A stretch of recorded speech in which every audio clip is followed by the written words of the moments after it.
Em 5 anos, até 2030, as inteligências artificiais vão substituir mais da metade dos empregos que nós conhecemos na atualidade. E a gente começa a ver algumas previsões e algumas pessoas extremamente preocupadas, vendo como uma grande concorrência a inteligência artificial que ameaça a sua sobrevivência. Esse vídeo é para falar com você sobre esse assunto. Será que as inteligências artificiais realmente estão vindo para trazer o fim do trabalho humano? Ou elas significam talvez o início de uma nova era espiritual? Sim, é sobre isso que eu vou falar. Será que Deus não está chamando a gente de volta para o estado de ser, para a consciência? Quando faz a gente sair de um modelo de produtividade, de Fordismo, de produção, de trabalhar 8 horas por dia, 40 horas por semana, não ter folga, viver para consumir, viver para no final de semana ter um pouquinho de folga. E mudar um pouquinho esses conceitos, o conceito de produtividade, entendendo um pouquinho o que é, na verdade, o ser humano. Será que essas inteligências artificiais elas não estão resgatando em nós essa essência de reconectar com o que é ser humano de verdade e não esse conceito de humano ou de homem, de que é alguém que tem que ser um ser trabalhador, produtivo, que está o tempo todo no fazer, fazer, fazer, sobrecarregado, sem se conectar com a tua consciência, livre do esforço, conectado na abundância de Deus. As inteligências artificiais, elas nunca vão substituir a criatividade, a sensibilidade, a intuição, que são características da nossa polaridade feminina, que por muitos anos foram esquecidas, inclusive por mulheres. E quando a gente fala de o estado de ser, a gente está falando do tal, da unificação entre polaridades masculina e feminina. A gente fala sobre ser consciência antes de ser qualquer outra coisa. E quando a gente existe nesse planeta, sem estar focado só no estado de sobrevivência, só com objetivos materialistas ou só com objetivos de fazer, produzir, entregar, servir, e sim se conecta com o lugar de ser, ser essência divina, ser um ser espiritual habitando um planeta Terra, que é um com tudo que existe, com a natureza, que consegue numa vida mais desacelerada, menos sobrecarregada, atentar para a beleza da vida, se atentar para os pequenos lugares onde pode contribuir com o outro, mas não de uma forma forçada, mas sim de uma forma genuína e natural. Quando a gente retoma esse estado de ser, a gente sim está voltando a entender o que é ser humano. E é para falar sobre isso tudo que eu estou gravando esse vídeo. Trazendo primeiro um pouquinho para lembrar quem estou, sou Giane, professora de autoconhecimento, metafísica e dedicada a entender um pouco sobre a espiritualidade, sobre como funciona o mundo, sobre Deus, ou como você preferir chamar dessa fonte que criou tudo que existe. E uma grande curiosa sobre o funcionamento da vida humana. Então, vamos começar falando um pouquinho sobre a história por trás disso tudo que eu estou te dizendo, que faz eu trazer para você essa primeira grande reflexão. Então, voltando nos estudos lá muito antigos aí, que a gente traz aí de 10 mil anos antes de Cristo, do período neolítico, existem escavações que mostram, né, que havia um culto às deusas, às mulheres, acredita-se que as mulheres, elas eram vistas como o símbolo da fertilidade. Elas eram, a gente fala, quando a gente estuda sagrado feminino, que eram eras matriarcais, ou seja, que as mulheres eram o centro de poder. Naquele tempo eram sociedades agrícolas que se conectavam muito com a vida simples e com a mulher como fonte da vida, com os ciclos da natureza, que é tudo polaridade feminina, para quem já gosta de estudar, enfim. A questão das sabedorias espirituais, né? Todo o trabalho ele era comunitário, ele era relacionado à terra, e existia, então, essa questão da mulher ser o símbolo da vida. Depois que a gente sai desse período do feminino sagrado, entramos no patriarcado, que é uma palavra que você escuta muito quando você entra para estudar sagrado feminino, em círculos de mulheres e tudo mais. O que é o patriarcado que muita mulher mais feminista acaba falando mal, né, ou abominando? Começou ali no tempo das guerras e disputas de poder por territórios, onde o que era importante era o homem guerreiro, né? O poder ele era determinado não mais pela conexão espiritual, pelo lado feminino, pela geração da vida, e sim pela força, né? Ali o feminino foi silenciado e, falando em termos de trabalho, por exemplo, o que antes era, dentro da sociedade matriarcal, um lugar de cultivo à terra, de comunidade, de compartilhar, de cooperar, de colaboração, se tornou agora, dentro do trabalho, dever, domínio, né, e obrigações. E as mulheres passaram a ser vistas como propriedade ali no Código de Hammurabi, né? Então, toda essa questão de controle, de hierarquia, de guerra, são as questões que apareceram nesse período aqui do patriarcado. Deixa eu puxar um pouquinho para cá a imagem para ver ali o que mais que eu coloquei. Ele tá meio travado hoje, meu. Então aqui, né, a gente tem o culto para a Mãe Terra. Olha, hoje ele não quer me ajudar aqui. Agora foi. Culto à Mãe Terra, o equilíbrio do feminino, trabalho integrado à natureza. E o patriarcado, o poder centralizado nos homens, a hierarquia, a guerra, o trabalho como obrigação e o feminino silenciado. Então, a gente permanece ainda vivendo um movimento de patriarcado, tá? A gente considera, quando a gente estuda essas questões históricas, que o patriarcado ainda é a forma vigente de dominação, tanto que você ainda vê resquícios de homens serem o centro do poder, de certos privilégios aos homens, ou status e hierarquia um pouco mais direcionados para o homem e não para a mulher. Mas aconteceram aí, no século XIX, né, os movimentos femininos, século XIX e XX, que queimaram os sutiãs lá, né, e conseguiram sair desse lugar de silêncio do feminino, onde não se podia decidir ou definir nada, onde o homem era o chefe da família e a autoridade a ser respeitada, e conseguiram uma série de direitos. As mulheres conseguiram a luta pelo voto, a educação, né, várias conquistas importantes. Só que ao mesmo tempo que elas conseguiram, nós conseguimos, porque eu também sou mulher, né, toda essa conquista, novamente, né, de hoje a gente, por exemplo, eu estar aqui, podendo fazer esse vídeo, podendo gravar, tendo a minha liberdade, minha independência financeira, mas física também, de andar, de circular. Isso tudo foi à custa de um extremo, né? Houve uma grande intolerância ao masculino, houve uma rejeição muito forte a tudo que lembra submissão.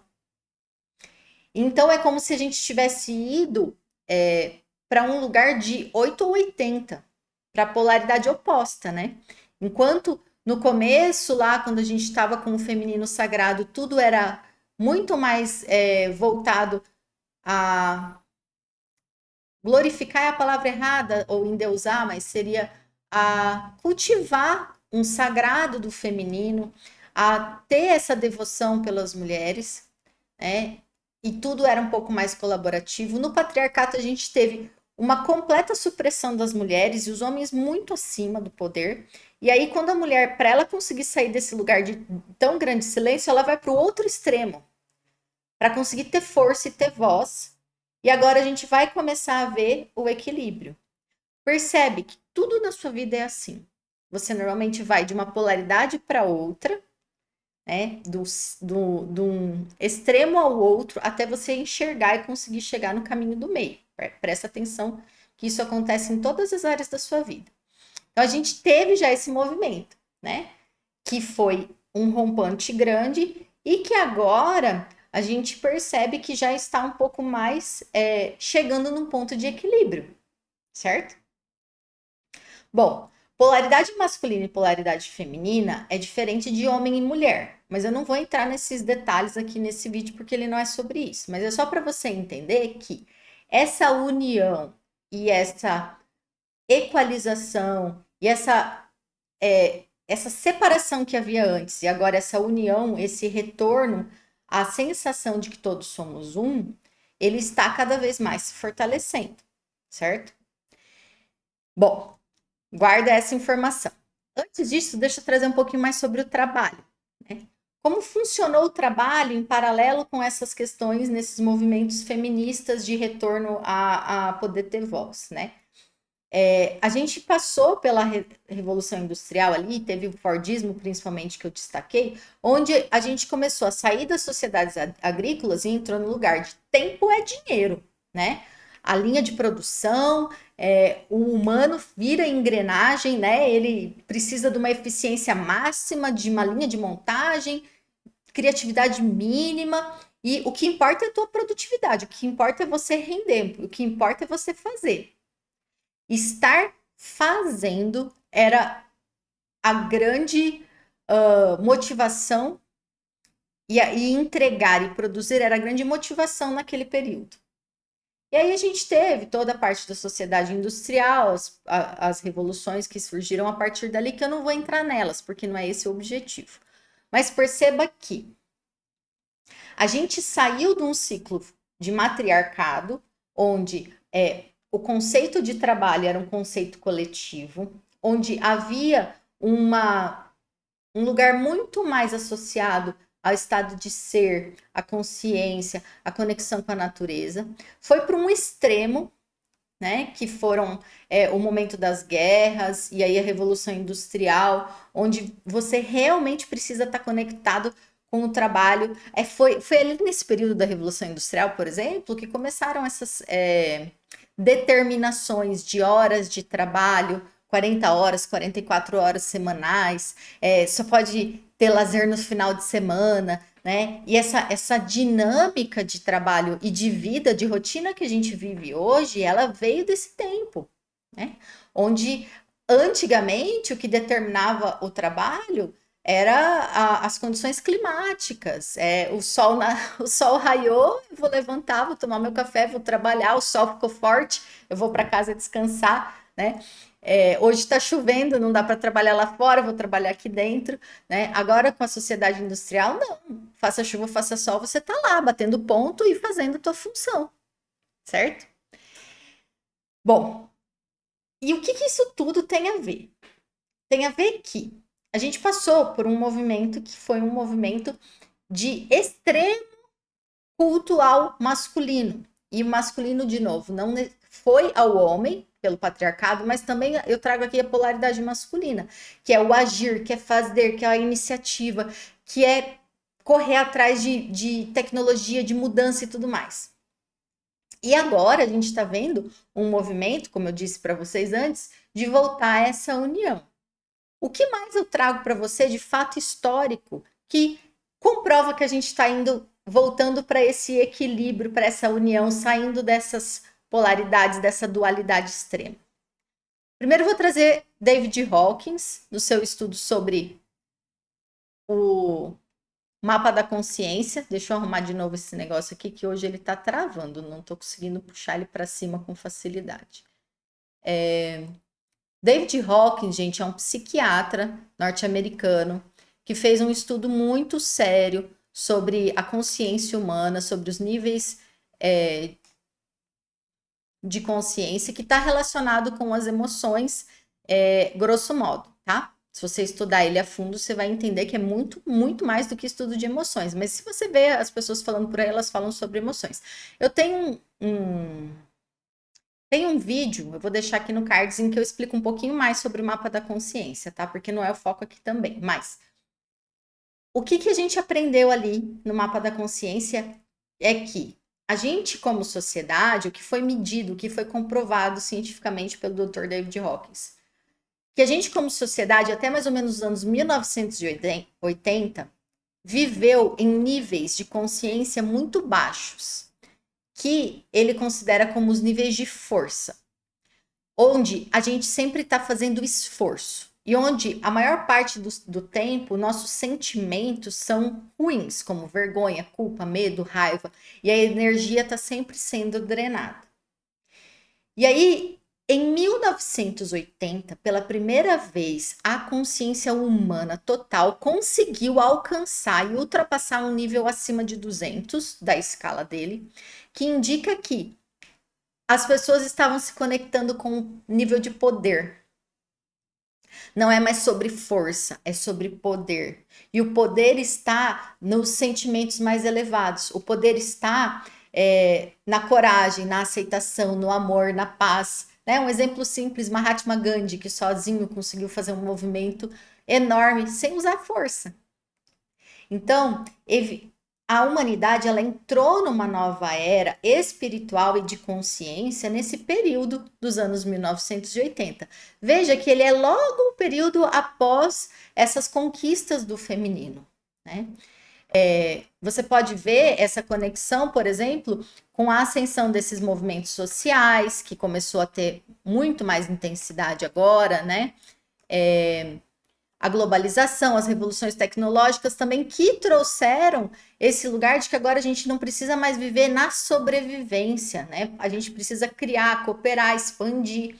Eu sou formada em relações internacionais, então estudei bastante essa questão da interdependência entre os países, como que agora tudo isso está conectado, como vocês viram agora o impacto, né, do presidente dos Estados Unidos impacta o resto do mundo, uma ação que acontece lá impacta todo mundo. Então, tudo voltou para aquele lugar, organizado de uma forma diferente, onde o masculino é mais ativo, em que existe essa colaboração, existe essa cooperação. Se não existir, o negócio vai para o brejo, né? Visto o que acontece aí quando algum país faz uma ação unilateral comercial, por exemplo, que estraga todos os outros países. Enfim.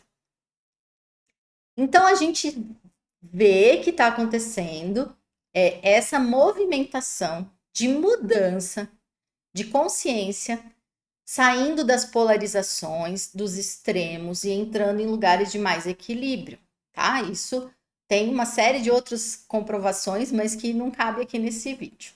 E aí eu quero chegar nas inteligências artificiais, porque esse é o objetivo. Mas eu precisava te contextualizar um pouquinho para você entender como que a gente pode chegar a essa conclusão. E aí a gente teve um acontecimento de grande salto da consciência dos humanos também, que foi o Covid, em 2020. Você consegue perceber que o Covid, ele fez uma pausa obrigatória? E que ali a gente começou a repensar o que era o trabalho essencial, o que era excesso. Né? Lembra que quando ficou tudo fechado, só o que era essencial continuava funcionando. Né? O que não era tão importante assim, era secundário, ficava em casa descansando. E esse movimento, ele foi talvez um primeiro movimento global de contato com o ócio. Um ócio forçado. Mas percebe que toda aquela vida do piloto automático que estava programado ali desde da Revolução Industrial, de fazer, produzir, trabalhar o dia inteiro, chegar em casa, ver o que eu tenho para comer. No final de semana eu posso descansar, o resto do tempo eu estou preocupado em consumir, em ter, em fazer. E zero momento de silêncio, zero momento de pausa, zero momento de conexão com a natureza, né? Essa rotina, né, ela conectou com as descobertas do que é essencial. Os pais, por exemplo, que tinham os filhos o tempo todo lá fazendo aula, vai para o inglês, curso disso, curso daquilo, não para em casa. Os pais tiveram que ir ali, ó, ficar o dia inteiro com o teu filho dentro de casa. Tiveram que reconhecer e conhecer a família, né? Algumas uniões que a gente que não aconteciam, que não existiam antes. E todo um senso de solidariedade, todo um senso de colaboração e de cooperação que precisou acontecer também com esse movimento do Covid. Perceba também que, além disso que eu mencionei, o Covid trouxe um convite para automação e para digitalização. Então, por exemplo, naquela época eu era instrutora de Theta Healing. E para eu virar instrutora de Theta Healing, eu tive que ir até os Estados Unidos, ficar fazendo curso lá. Ou seja, as minhas despesas com viagem, com hospedagem, com alimentação, com tudo lá nos Estados Unidos, mais o preço dos cursos, e eu só podia dar curso presencial. Com o Covid, todo mundo foi obrigado a se reinventar. E aí surgiram os cursos online, por exemplo. E hoje, por exemplo, o acesso para uma pessoa se tornar instrutor de Theta Healing é muito mais fácil, muito menos custoso, como foi para mim. Hoje eu consigo me conectar e fazer curso com uma pessoa de outro país, sem necessariamente fazer com alguém da minha cidade. A gente tem essa dinâmica que eu estou usando como exemplo o curso de Theta Healing, mas você pode olhar para tudo, né? Hoje a comunicação ficou acelerada, a informação chega muito mais rápido. E essa reinvenção dos negócios traz para a gente, então, esse também novo olhar do trabalho. Por quê? Perceba o quanto a quantidade de pessoas que teve que mudar a forma do trabalho, desengessar esse trabalho, e o quanto de pessoas começaram a cultivar muito mais esse lugar do trabalhar de casa. Então, ter uma rotina mais flexível, não ter que ir lá bater ponto. Então, eu trabalho a hora que eu posso, a hora que eu quero, desde que eu tenho um rol de responsabilidades para entregar e eu entregue, tanto faz se eu estou ali ativo ou não, no horário determinado. Então, em grande escala, houve essa mudança e essa flexibilização do horário de trabalho, por exemplo, né? De uma rotina mais flexível, que são mudanças que são de grande impacto. Se você for avaliar o quanto essa rigidez que se havia dentro da produtividade, da CLT e tudo mais, traz de coisas positivas com a mudança para a flexibilidade é muito grande. Por quê? Pelo assunto que eu vou trazer agora, que é quanto mais eu estou trabalhando CLT, batendo ponto, trabalhando por obrigação, mas na minha zona de conforto, porque eu estou recebendo meu salário por mês, então eu não preciso fazer nada de diferente. Eu estou ali na minha zona de conforto como servidor público, faço tudo que eu tenho que fazer, entrego no final do dia e depois eu vou viver a vida. A gente bloqueia o nosso poder de criação. A gente bloqueia a nossa essência. Quando a gente está trabalhando de uma forma mecânica, automatizada, de uma forma só para cumprir ponto, porque eu preciso do dinheiro no fim do mês, a gente não está aqui, de fato, desfrutando dessa vida. A gente está sobrevivendo, a gente está no nível de sobrevivência, né? E quando eu falo que o que a gente está vivendo agora, 2025, que é essa inteligência artificial generativa com automação em massa, que agora até os trabalhos que a gente achava que não ia ter substituição estão sendo substituídos, começa a se fazer essas perguntas, né? Ah, se as máquinas estão fazendo todo esse trabalho, o que, que vai sobrar para os humanos, né? Hoje, no dia que eu estou gravando esse vídeo, foi lançado nessa semana a inteligência artificial chinesa que faz o trabalho de um CEO, que não precisa mais um humano por trás. Porque até então a inteligência artificial era assim, como se fosse minha assistente pessoal, uma secretária extremamente inteligente que faz tudo o que eu preciso. Mas tinha que ter a minha inteligência por trás. Se não tivesse a inteligência do humano direcionando ela, ela não tinha razão de ser. Mas agora já criaram a inteligência artificial que pensa muito melhor do que nós mesmos e faz o trabalho de um CEO, de gerenciar, organizar toda uma empresa inteira sozinha, sem precisar do humano por trás, né? E aí você vê de novo essa necessidade que a gente vai ter, que já está tendo, da modificação dos empregos. E aí é onde entra, gente, o que sobra para nós. Sobra para nós agora sair da zona do conforto, sair do piloto automático, sair do estado de conformismo, ai, de reclamação, de vitimismo. A minha vida tá assim mesmo, tá ruim, mas pelo menos eu tenho meu salarinho no final do mês. E aí não faz nada para mudar a vida, fica lá, né, vivendo de reclamação. Essa mudança, ela vem trazer de novo a água batendo na bunda para todo mundo começar a ser criativo. Porque se a minha função hoje vai ser abolida, vamos dizer que eu faço um trabalho repetitivo, né? E as máquinas vão tomar conta delas, beleza. E agora? Agora eu vou ter pausa, eu vou parar para pensar o que eu realmente gosto de fazer. O que realmente eu faço bem? Né? Fazer lá o meu Ikigai, para eu entender qual que é o meu propósito de eu estar aqui nesse planeta. Porque a gente não está aqui nesse planeta para ficar trabalhando para ganhar dinheiro, para no final de semana tomar uma cerveja e comer um churrasco e para uma vez por ano fazer uma viagem porque é o tempo de férias e ter mais sofrimento, mais esforço. O resgate espiritual que está sendo chamado nesse momento é o resgate do retorno à essência divina. A essência divina é abundância, é paz, é alegria, é bom humor, é amor incondicional. Né? Entende que isso, né, das inteligências artificiais, ele não é uma punição, ele é um convite. Né? A gente sair desse fazer e ir para um ócio criativo, porque é no ócio criativo, é no ócio que a gente consegue a criatividade, né? Eu tô de novo aqui apanhando do negócio aqui.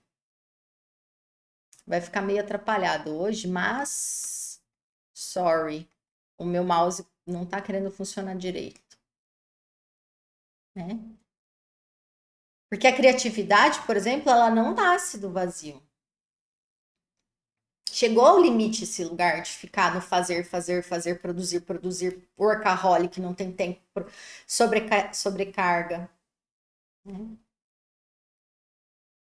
A arte, a inovação, tudo isso vem da hora que você está deitado, sentado debaixo da árvore de maçã e a maçã cai na tua cabeça.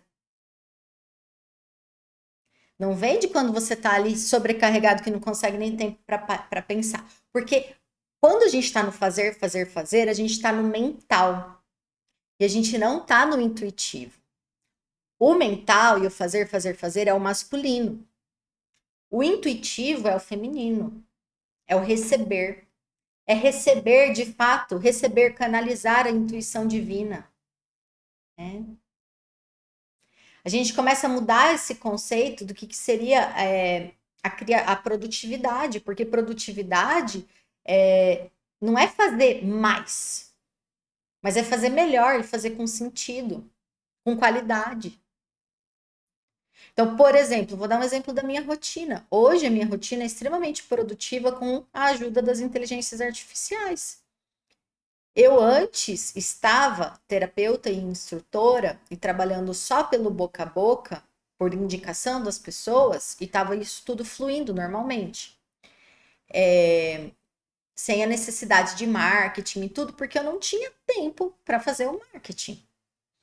Agora, como eu tenho todo um aparato de assistente aqui de inteligência artificial para me ajudar com o Instagram, para me ajudar com o YouTube, para fazer um monte de coisas aqui que agilizam esse processo e entregam algo um pouco mais profissional, que eu prezo um pouquinho, né? Acho importante ter. Eu consigo entregar muito mais para as pessoas e chegar muito mais até outras pessoas e me divulgar, coisa que eu não fazia antes, né? A inteligência artificial hoje, ela economiza o meu tempo em uma série de coisas. Por exemplo, quando eu preciso, ao invés de entrar no Google para perguntar uma coisa, eu pergunto para a inteligência artificial. Ela me responde muito mais rápido do que o Google, que eu fico pesquisando até achar a resposta que eu quero. Mas em autoconhecimento, eu falo para ela, me dá uma meditação guiada, porque eu estou me sentindo dessa forma e eu quero uma meditação guiada para tal coisa. Ela vai lá e busca no Google 3, 4 opções. E aí, conforme você vai formatando ela e você vai explicando para ela os seus gostos, as suas preferências, ela já vai acertando cada vez mais. Porque assim, a relação com a inteligência artificial é uma relação igual a um amigo que você acabou de conhecer. Você acabou de conhecer o cara, você não sabe exatamente os gostos dele, você não sabe como ele é. Aí você tenta acertar, né? Você vai lá, fala: Ó, você veio aqui em casa, você é visita, eu não sei exatamente o que você gosta, mas eu vou te servir isso, isso e isso. Aí a pessoa fala: Ah, não, eu não como essa coisa, mas tudo bem. Aí na próxima vez você vai lá e serve exatamente o que a pessoa quer, né? Então é uma relação em que você vai conhecendo aos poucos, e conforme mais você vai ficando melhor amigo dessa pessoa, você já sabe todos os gostos e preferências e consegue entregar o melhor para ela. A mesma coisa com a inteligência artificial. Não é de primeira que ela vai ser assim a sua melhor amiga que vai te responder tudo que você quer e fazer do jeito que você espera. Você tem que explicar qual é o seu jeito. Você tem que começar a mostrar a tua personalidade, teu modo de ser, as tuas preferências para ela começar a ir se adequando. E quando ela se encaixa e quando você consegue chegar nesse lugar dela ser sua melhor amiga, é uma melhor amiga para a vida, né? Secretariado, né? Esse roteiro mesmo. Essa madrugada eu acordei com essa inspiração de que eu tinha que falar sobre isso. Aí eu fiz as minhas anotações rápidas, para não esquecer, mas para montar um roteiro do que eu ia falar aqui, para me lembrar alguns aspectos, por exemplo, essas datas históricas, eu não lembrava mais, né? Foi a IA que fez, né? Então eu consigo gravar algo muito mais bem estruturado, com menos tempo, justamente porque ela tá aqui me apoiando, né? O humano, gente, ele foi criado, nós humanos fomos criados para criar. Nós somos imagem e semelhança de Deus. Nosso propósito é a criação. Criação, não repetição. Não um rei soberano mandar e eu obedecer. O que sobra aqui, ó, na era das IAs? Sobra a gente fazer isso aqui, ó, o que a gente é. A gente é criatividade, e a criatividade, ela flui muito mais forte quando o nosso feminino tá saudável, nossa polaridade feminina tá saudável. A gente é imaginação, a gente é consciência, a gente é intuição e a gente é presença, né? Então, eu vejo que esse movimento das inteligências artificiais, ele vem trazer para a gente um olhar diferente sobre o trabalho, para trabalhar menos, para diminuir a sobrecarga que eu tanto tenho falado aqui nos meus últimos vídeos. E começar a ser mais. Como que eu trabalho menos? Quando eu uso a inteligência artificial a meu favor, né? Quando eu começo a usar a inteligência artificial a meu favor, eu tenho menos necessidade de estar aqui produzindo e mais tempo livre para ser. Se antes eu fazia o meu trabalho em 8 horas, e isso aconteceu comigo real, oficial, né? Até 2023 eu tinha 8 horas por dia para trabalhar. Em 2024, 2025, isso se reduziu a 4 horas por questões familiares. Só que eu precisei arrumar um jeito de conseguir ser produtiva, manter a mesma produtividade para eu ter ao menos a mesma renda financeira. E aí eu precisei ter ferramentas para me ajudar a conseguir ter essa produtividade com menor tempo. As IAs resolvem isso. E, gente, eu não sou uma pessoa com facilidade tecnológica, só para você saber assim, eu não tenho iPhone porque eu não gosto, não entendo, não tenho Apple, porque para mim a Apple é um negócio muito difícil e eu tenho resistência com tecnologias, tinha, porque agora eu já estou ancorando um novo ser que não tem mais essas resistências. Mas assim, e eu ainda uso inteligência artificial de forma relativamente rudimentar, perto do que as pessoas hoje que realmente estudam inteligência artificial sabem fazer, conseguem entregar, tá? Então, assim, eu quero concluir trazendo para você que, né? Vamos relembrar tudo que eu falei aqui. Peraí, deixa eu me pôr aqui na tela inteira. Então, só concluindo e recapitulando, né?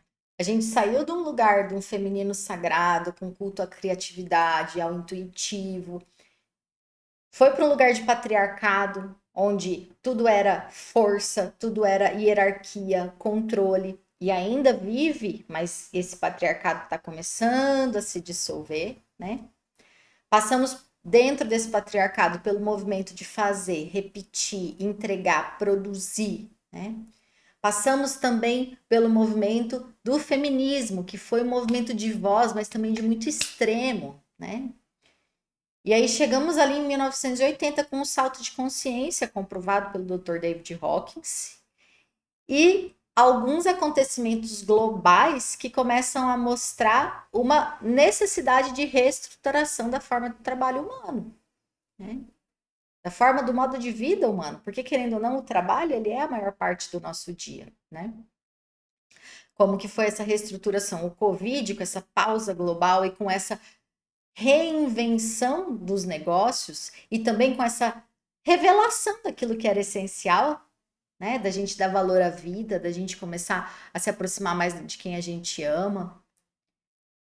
E hoje a inteligência artificial, ela é esse catalisador mesmo de um retorno ao ser, de um retorno a esse modo de viver, que é o modo de viver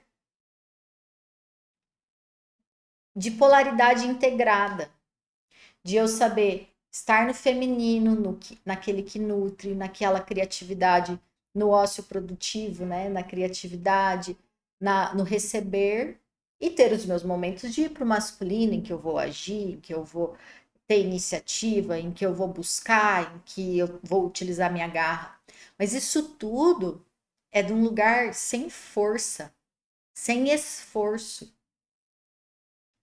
O poder, ele está muito mais na unificação das polaridades do que na separação, né?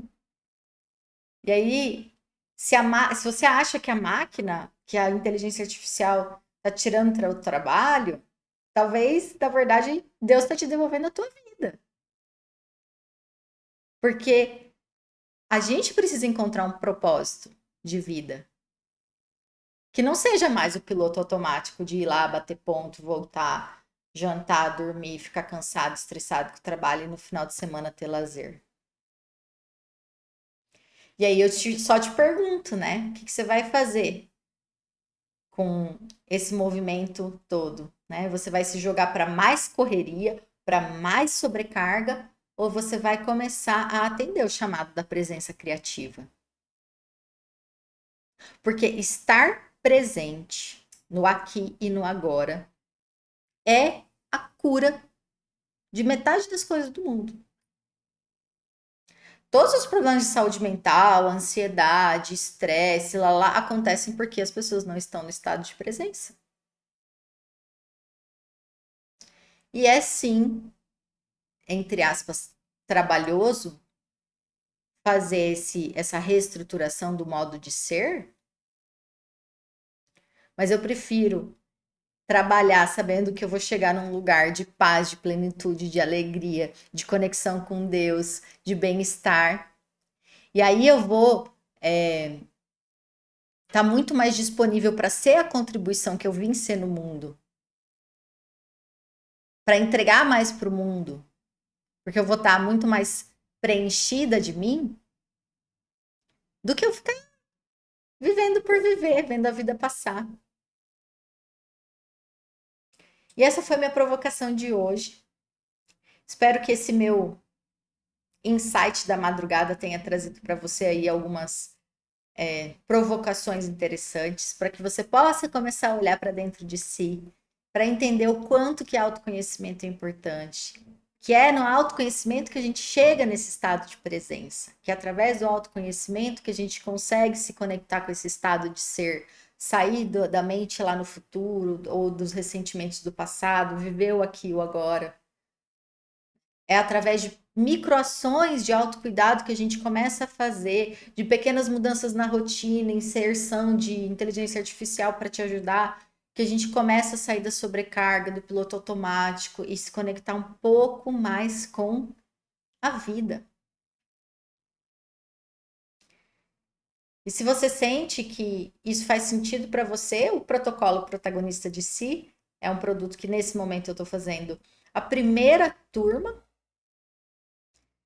que é uma turma justamente para eu entregar um pouco daquilo que eu já tenho feito na minha vida, que está funcionando, e montar um modelo aí para entregar para as pessoas. De entender um mapa personalizado de quem você é, quais as ferramentas de autoconhecimento que você precisa para você conseguir se conectar no modo de ser, para você sair, às vezes, de milhares de escolhas de terapias e de estudos e de teorias e de vídeos de eu não sei nem por onde começo e você já está direcionado a partir do teu perfil para saber qual é a modalidade que vai funcionar para você, para o teu momento, para a tua busca.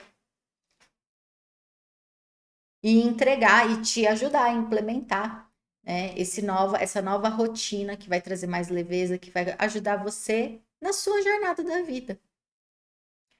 Então, aqui em algum lugar da descrição, eu coloco um formulário de aplicação para verificar, para te conhecer, para ver se você faz sentido estar nessa primeira turma. A primeira turma é uma turma que vai ter bônus, que tem mais vantagens do que as outras turmas, justamente porque são de pessoas que estão acreditando nesse mesmo projeto como eu. E por hoje é isso. Gratidão e nos vemos num próximo vídeo.